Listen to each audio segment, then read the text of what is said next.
ತಮಗೆ ಶಿವಯೋಗ ಕಲಿಸಿಲ್ಲ, ಶಿವ ಅನುಭವ ಗೋಷ್ಠಿ ಹೇಳಿದ್ರು, ಅನುಭವದ ಮಾತುಗಳೇ ಹೇಳಿದ್ರು, ಕ್ರಿಯಾದಾಗ ತಂದಿಲ್ಲ. ಜಾಗೃತಿ ಮಾಡತ್ತ ನೀವು ಅಷ್ಟೇ. ಕ್ರಿಯಾ ತರಬೇಕಾದ್ರೆ ಮತ್ತೊಂದು ಸಲ ನೀವೆಲ್ಲರೂ ಕ್ರಿಯಾದಾಗ ಬರ್ಬೇಕಾಯ್ತು. ಬರ್ತಿಲ್ಲ ಎಲ್ಲರೂ? ಬರ್ತಾರೆ? ಓಂ ಶ್ರೀ ಬಸವಲಿಂಗಾಯ. ಅದಕ್ಕೆ ಈಗ 75ನೇ ಅಮೃತ ಮಹೋತ್ಸವದ ಬಗ್ಗೆ ನಾವು ಮನೆಯಲ್ಲಿ 75 ಮನೆಗಳು ಆರಿಸ್ಕೊಂಡು ಇದು ಹೆಂಗಾಗ್ಯದ ಅಂತಂದ್ರೆ ಬಸವಲಿಂಗ ಪಟ್ಟವರು 75ನೇ ಮಹೋತ್ಸವ ಅಮೃತ ಮಹೋತ್ಸವ ಮಾಡ್ಬೇಕಂತ ನಮ್ಮ ವಿಚಾರದಲ್ಲಿ ಬಂದಿದ್ದಿಲ್ಲ. ಸುಮ್ಮನೆ ಒಂದಿನ ಅವರು ಶರಣರು ಸಂತರ ವಾಣಿಗಳು ಹೆಂಗಿರ್ತಾವ ಅಂದ್ರೆ ಸತ್ಯವಾಗಿರ್ತಾವೆ. ಅವನು ಅವ್ರು ಏನು ನುಡಿತಾರೋ ಅದು ಆಗ್ತದೆ. ಫೋನ್ ಮಾಡಿದ್ರು ನನಗೆ, ನೀವು ಎಲ್ಲಿದ್ರಿ ಅವರೇ ಅಂತಂದ್ರು. ನಾ ಗುಲ್ಬರ್ಗಾಕಿದ್ದರಿ ಅಂದ. ಯಾಕ್ರಿ ಅಂದ. ಇಲ್ಲ ನಿಮ್ಮ ಮನೆ ಕಡೆ ನಾ ಬರ್ಬೇಕಲ್ಲತ್ತಿದ ಅಂದ. ಇಲ್ರಿ ಅವರೇ ನಾ ಇದಕ್ಕಿಂತ ಗುಲ್ಬರ್ಗಾಕ್ಕಿಂತ ಮತ್ತು ನಾ ಬಂದಂದ್ರೆ ನಿಮ್ಗೆ ಫೋನ್ ಮಾಡ್ತಾ ಅಂದ. ಅವ್ರು ಅಷ್ಟಾಗೆ ಬೇರೆ ಯಾವುದೋ ಒಂದು ಪ್ರೋಗ್ರಾಮ್ ಅಂತಂತ ಬೇರೆ ಊರಿಗೆ ಹೋದ್ರು.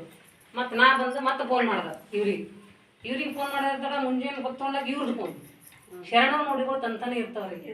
ಅವ್ರಿಗೆ ಮಾತಾಡಲ್ಲ, ಅವ್ರಿಗೆ ಹೇಳ್ಕೊಂಬಲ್ಲ, ಅವ್ರು ಮಾಡ್ಬೇಕಂಬಲ್ಲ, ಹಿಂಗಿಂಬಲ್ಲ. ಅದು ಅಲ್ಲಿಂದ ನೋಡಿ ಇವ್ರ ಬಲ್ ಬಂತು, ಮಠದಿಂದ ನೋಡಿ ಮಲ್ಲಮ್ಮವ್ರ ಬಲ್ ಬಂತು. ಮಲ್ಲಮ್ಮಂದ ನೋಡಿ ಏನಾಯ್ತು, ಮೇಘಾತಾಯಿ ಬಲ್ ಬಂತು. ಮೇಘಾತಾಯಿ ಬಂದು ಕ್ರಿಯಾ ರೂಪಕ್ಕೆ ತರ್ಲಕ್ಕೆ ನನ್ನ ಬಲ್ ಬಂತು. ಮತ್ತು ಭಕ್ತರ ಬಲ್ಲೇ ಬರ್ಬೇಕಲ್ಲ. ಆ ಸಲಕ್ಕೆ ಭಕ್ತ ಏನು ಮಾಡ್ತಾನ, ಜಂಗಮ ರೂಪದಿಂದ ಮನೆ ಓಡಿರ್ತಾನ. ಅದೊಂಥರ ಅಪ್ಪವ್ರ ಶಕ್ತಿ ಕೊಟ್ಟಾರ ಮನೆಗೆ ಹೋಗ್ಲಕ್ಕ. ಆ ಸಲಕ್ಕೆ ಮನೆಗೆ ನಾವು ಹೊಂಟಿಲ್ಲ, ಅವ್ರು ಹೊಂಟಾರ. ನಾ ಬರಲ್ಲ ಯಾರ ಮನೆಗೆ. ಅವ್ರು ಹೋಗಂದ್ರೆ ನಾ ಬರ್ತಾ ಇಲ್ಲಂದ್ರೆ ಬರಲ್ಲ. ಅದ್ರ ಸಲಕ್ಕೆ ಅವ್ರದೇ ಪ್ರೇರಣೆ ನನಗದ ಅಂತ ಅವರ ಅಮೃತ ಮಹೋತ್ಸವದಿಂದ ಅವರ ನಡೆದು ಬಂದ ದಾರಿ ಅಂಥೇಳಿ ಇವತ್ತಿನವರೆಗೆ ಏನೇ ಹೇಳ್ದ ಗುರು ಏನು ಮಾಡಿದ್ರು, ಚನ್ನಬಸವ ಪಟ್ಟದೇವರು ಒಂದು ದೃಷ್ಟಿ ಅವ್ರ ಮೇಲೆ ಇಟ್ಟಿದ್ದು. ದೃಷ್ಟಿನಿಂದ ಸೃಷ್ಟಿ ಬದಲಾಗ್ತದಂತೆ. ದೃಷ್ಟಿ ನಮ್ಗೊಂದು ವೇಳೆ ಯಾರು ಇಟ್ಟರು ಅಂದ್ರೆ ಇಡೀ ಸೃಷ್ಟಿ ಚೇಂಜ್ ಆಯ್ತು ಅಂತ.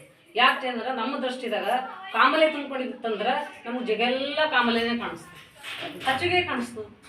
ಅದ್ರ ಕಡೆದು ಗುರುವಿನ ದೃಷ್ಟಿ ನಮ್ಮ ಮೇಲೆ ಬಿತ್ತಂದ್ರೆ ನಾವು ಲಿಂಗ ರೂಪ ಆಗ್ತೇವೆ, ಬಸವಲಿಂಗ ರೂಪ ಆದರು. ಗುರುವಿನ ದೃಷ್ಟಿ ಅವ್ರ ಮೇಲೆ ಬಿತ್ತು. ಕ್ಷಣಕ್ಕೂ ಗುರುವಿನ ದೃಷ್ಟಿ ಇರ್ತಿತ್ತು ಅವ್ರ ಮೇಲೆ. ಅವ ಹೆಂಗೆ ಮಾಡ್ತಾನ, ಓದ್ತಾನ, ಬರಿತಾನ, ಎಲ್ಲಿ ಕೂಡ್ತಾನ, ಎಲ್ಲಿ ಇಡ್ತಾನ, ಏನು ಮಾಡ್ತಾನ.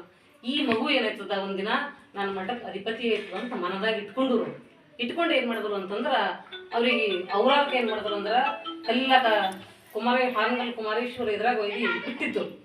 ನಿನ್ನೆಯವರೆಗೆ ಹೇಳಿದ್ನ. ಅಲ್ಲಿಂದ ಏನಾಯ್ತು ಅಂದ್ರೆ ಅವ್ರಿಗೆ ಒಂದಿನ ಏನು ಮಾಡಿದ್ರು ಅಂತಂದ್ರೆ, ನೀ ನಮ್ಮ ಮಠಕ್ಕೆ ಆಗಬೇಕು ಅಂದ್ರೆ ಅವ್ರ ಮನದಾಗ ಹಾಗೆ ಇಟ್ಕೊಂಡು ಕುಂತಿದ್ರು. ನಾ ಏನಾಯ್ತಾರಪ್ಪರಿ, ನಾ ಬಡವರು ಮನೆ ತಂದವಿದ್ದ. ಮತ್ತೇನಂದ್ರೆ ನನಗೇನು ಇಂಥ ಮಠ ನಡೆಸ್ಲಿಕ್ಕೆ ಆಯ್ತದೇನು, ನಾ ಭಾಳ ಮೃದು ಸ್ವಭಾವದ ನಂದು, ನನಗೆ ಭಾಳ ಅಂಜಿಕೆ ಬರ್ತಾವ, ನಾ ಹಂಗೆ ಆಗಲ್ಲ. ಯಾಕಾಗಲ್ಲ ಅಂತೆಪ್ಪ ಶಿವರಾಜ, ನಿನ್ನ ಕೈಲಿ ಆಯ್ತದ, ನಿನ್ನ ಬಲಂಥ ಶಕ್ತಿ ಅದಂತ ನಾನು ಹಿಂಗೆ ಆಯ್ಕೆ ಮಾಡ್ಕೊಂಡಿದ್ದೆ. ನೀ ಹಂಗೆ ಯಾಕಂತಿ, ನೀ ಅದ ಅನ್ಕೋ, ಎಲ್ಲ ನಿಮ್ಮಲ್ಲಿ ಬರ್ತದೆಲ್ಲ. ಹೀಗೆ ಹೇಳಿದ್ರಲ್ಲ, ನೀವು ಶಿವರೂಪ ಇದ್ರಿ, ನಿಮ್ಮಲ್ಲಿ 60 ಲಿಂಗಗಳವ, ನೀವು ನೋಡಿಲ್ಲ. ನೀವು ನೋಡ್ರಿ ಅಂತ ಇವ್ರು ಹೇಳ್ತಾರ. ನಾವೇನಂತೇವೆ ಮಲ್ಲಮ್ಮ ಹೇಳ್ತಾರ ಅಂತ. ಅವ್ರು ಮಲ್ಲಮ್ಮ ಹೇಳ್ತಿಲ್ಲ, ಅವ್ರಿಗೆ ಗುರು ನುಡಿಸ್ಲತ್ತನ, ಅವ್ರು ನುಡಿಲತ್ತಾರ ಅಷ್ಟೇ. ನಾವು ತಿಳ್ಕೊಬೇಕಂದ್ರೆ ನಾವು ಶರಣರಾಗಬೇಕಾಯ್ತು. ಶರಣರು ಆದಾಗೆ ನಮ್ಗೆ ಅವ್ರು ನುಡಿಲತ್ತಿಲ್ಲಪ್ಪ, ಗುರು ನುಡಿಲಿರ್ತಾರ. ಅವ್ರಿಗೆ ಕಳಿಸ್ಯಾರ ಅಪ್ಪು ಅಧ್ಯಾತ್ಮ ಬಗ್ಗೆ ಹೋಗಿ ಹೇಳೋ, ಮನೆಗೆ ಹೋಗಿ ಹೇಳೋದು. ನಾವ್ಯಾರು ಕಳಿಸಿಲ್ಲ, ಚನ್ನಬಸವ ಪಟ್ಟದೇವರೇ ಕಳಿಸ್ಯಾರ. ಅದ್ರ ಸಲಕ ಗುರುವಿಗೆ ಒಂದು ದೃಷ್ಟಿ ಇಟ್ಟು ಗುರುವಿಗೆ ಚೇಂಜ್ ಮಾಡ್ಬೇಕಂತ ಸಂಕಲ್ಪ ತೊಟ್ಟರು. ಆ ಸಂಕಲ್ಪ ಮನ ಮುಟ್ತು, ಶಿಷ್ಯನ ಮನ ಮುಟ್ತು. ಅವ್ರು ವಚನ ಪಾರಾಯಣ ಮಾಡೋದು, ಓದೋದು, ಅದರ ಮಠದೆಲ್ಲ ಸ್ವಲ್ಪ ಕಾರ್ಯಗಳು ಮಾಡೋದು, ಆಮೇಲೆ ಸಣ್ಣ ಮಕ್ಕಳಿಗೆ ಸೋರಿಸೋದು, ಇದೆಲ್ಲ ಸಣ್ಣ ಕಾರ್ಯಗಳು ಮಾಡ್ತಾ ಹೋದ್ರು. ಮಾಡ್ತಾ ಹೋಗೋಣ ಅವ್ರಿಗೇನಾಯಿತು, ವಚನ ಭಾಳ ಭಕ್ತಿ ಕುಂತು. ಅಂದ್ರೆ ಇಂತಿಂಥ ಶರಣರಿಗೆ ಎಲ್ಲ ಕಾಯಕ್ ಮಾಡೋ ಶರಣರೆಲ್ಲ ಮಾಡ್ಯಾರಲ್ಲ, ನನ್ನ ಬಲ್ಲಿ ಭೀ ಬರ್ತಿರ್ಬೇಕದು, ಗರೀಬಿದ್ರು ಭೀ ಬರ್ತಿರ್ಬೇಕು. ನನ್ನ ಬಲ್ಲಿ ಭಾಳ ಮೃದು ಸ್ವಭಾವ, ತಾಯಿ ಸ್ವಭಾವ ಇದ್ದಂಗೆ. ಎಲ್ಲರಿಗೂ ಅಂಜೋರೆ, ನಮ್ಮ ಅಪ್ಪರ ನಬಿ ಅನ್ಸ್ತಾರೆ, ಅಂಜಿ ಮಾತಾಡ್ತಾರೆ. ಎಲ್ಲರಿಗೂ ಅಂಜೆ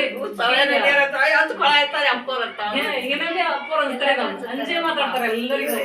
ಅವ್ರ ಸ್ವಭಾವೇ ತಾಯಿ ಸ್ವಭಾವ ಇದ್ದಂಗೆ, ಒಂಥರ ಮೃದು ಸ್ವಭಾವೇ ಅವ್ರದ್ದು. ಯಾವಾಗೇನು ಹೇಳ್ತೀವಿ, ಮೃದು ಸ್ವಭಾವೇ. 1978ರಲ್ಲಿ ಅವ್ರಿಗೆ ಏನು ಮಾಡ್ತಾರ, ಖಂಡಿತವಾಗಿ ಚನ್ನಬಸವ ಪಟ್ಟದೇವ್ರು ಹೇಳ್ತಾರ, ನೀ ಜಂಗಮ ದೀಕ್ಷೆ ತಗೊಳ್ಳೇಬೇಕು. ಅಪ್ಪಣೆ ಮಾಡ್ಬೇಕು. ಅಪ್ಪಣೆ ಮಾಡೋಣ. ಅವ್ರಿಗೇನಾಯ್ತು, ಪೂರ್ತಿ ನೀರು ಹಿಡಿತು. ನಾ ಹೆಂಗೆ ಮಾಡಿರ್ಬೇಕು, ನೀವು ಜಂಗಮ ದೀಕ್ಷೆ ತಗೊಳತ್ತೀರಿ, ನೀ ತಗೊಳ್ಳೇಬೇಕು ಅಂತ ಕುಂತುರಂತವ್ರು. ಈಗೇನು ಮಾಡಬೇಕು ಅಂಥೇಳಿ, ಯಾಕಾಗಲ್ರಿ ಅಪ್ಪವ್ರಿ ಅಂತ ಒಂದು ವಚನ ಕೊಟ್ಟರು. ಅಪ್ಪವ್ರಿ ಯಾರಿಗೆ ಭೀ ಕೇಳಿಲ್ಲ, ನಾ ತಂದೆ ಕೇಳಿಲ್ಲ, ನಾ ತಾಯಿ ಕೇಳಿಲ್ಲ, ನಾ ಬಂಧು ಇಲ್ಲ, ಬಳಗ ಇಲ್ಲ, ಯಾರಿಗಿಲ್ಲ. ಆಯ್ತಪ್ಪ ಅಂಥೇಳಿ ಏನು ಮಾಡಿದ್ರು, ಬಸವ ಜಯಂತಿ ದಿನ ಏನು ಮಾಡಿದ್ರು ಅಂತ ಒಂದು ಡೇಟ್ ಫಿಕ್ಸ್ ಮಾಡಿದ್ರು ಅಂತ. ಅವ್ರಿಗೆ ಡೇಟ್ ಫಿಕ್ಸ್ ಮಾಡೋಣ. ಆ ಕಡೆ ಏನು ಗೊತ್ತಾಯ್ತು, ತಾಯಿ ತಂದೆ ಗೊತ್ತಾಯ್ತು. ನನ್ನ ಮಗನಿಗೆ ಸಾಳಿ ಕಲ್ಯಾಣ ಕಳಿಸಿದ, ಈ ಅಪ್ಪ ಇಂಥ ಕೆಲಸ ಮಾಡ್ಬೇಕಾ, ಮಠಕ್ಕೆ ತಗೋಬೇಕು, ಹಿಂಗೆ ಹೆಂಗಾಯ್ತದ. ಅಪ್ಪಗೆ ಯಾರೋ ಹೇಳೋದು, ಬಗಿರತಮ್ಮ ನಿನ್ನ ಮಗ ಕಲಿಲಾಕ ಹೋಗಿಲ್ಲ, ನಿನ್ನ ಮಗ ಮಠಕ್ಕೆ ಗುರು ಆಗ್ಲತ್ತಾನ ಅಂತ ಹೇಳಿದ್ರು. ಆಕಿ ಸ್ವಾದಿ ಕಳೆದು ಅಲ್ಲೇ ಬಿಟ್ಟುಳೆಲ್ಲ ಬಿಟ್ಟೇನದ ದೌಡ್ ಓಡ್ಕೊತ ಮನೆಗೆ ಬಂದೆಲ್ಲ ಸೋರ್ದೋಳು.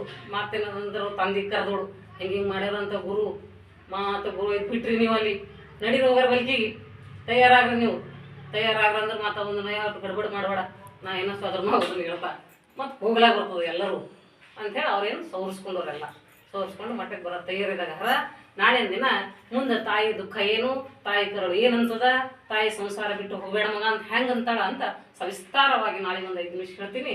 ದಯವಿಟ್ಟು ನಿಮ್ಮ ಮನೆಯಲ್ಲಿ ಅಮೃತ ಮಹೋತ್ಸವ ಕಾರ್ಯಕ್ರಮಕ್ಕೆ ಅವರ ಮನೆಯಲ್ಲಿ ಗುರುಕೃಪೆ ಸದಾ ಇರಲೆಂದು ಹಾರೈಸುತ್ತಾ ಈಗ ಮಂಗಲವನ್ನು ಪಾಠ.